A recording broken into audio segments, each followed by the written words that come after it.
తేనె రుచికరమైనది. ఒక చిన్న విత్తనం ఓ మహావృక్షాన్ని, అది తరతరాలుగా ఇచ్చే ఫలాలను తనలో సూక్ష్మాతి సూక్ష్మ స్వరూపంలో దాచుకుంటుంది.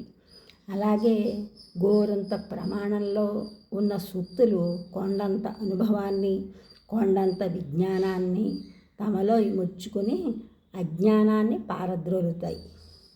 మధుస్వాదు భృశం స్వాదు మధునోపి ప్రియాముఖం, ప్రియా ముఖాదపి స్వాదు సూక్తం సూక్తాన్న కించన.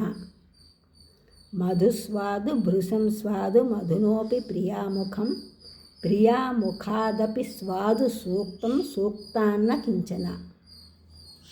దీని అర్థం ఏమిటంటే, తేనె రుచిగా ఉంటుంది, దానికన్నా ప్రియురాలు ముఖం, దానికంటే కూడా సూక్తి మరీ రుచిగా ఉంటుంది, దానికి మించిన రుచికరమైనది లేనే లేదని అర్థం.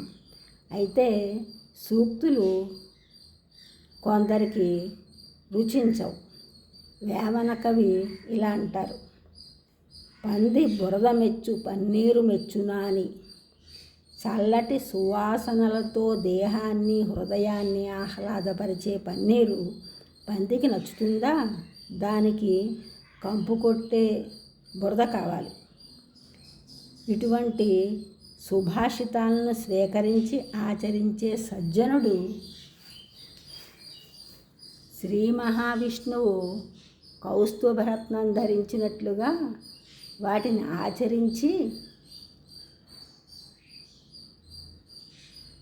దానిని ధరించి సర్వజ్ఞుడు సర్వశక్తిమంతుడు అవుతాడు.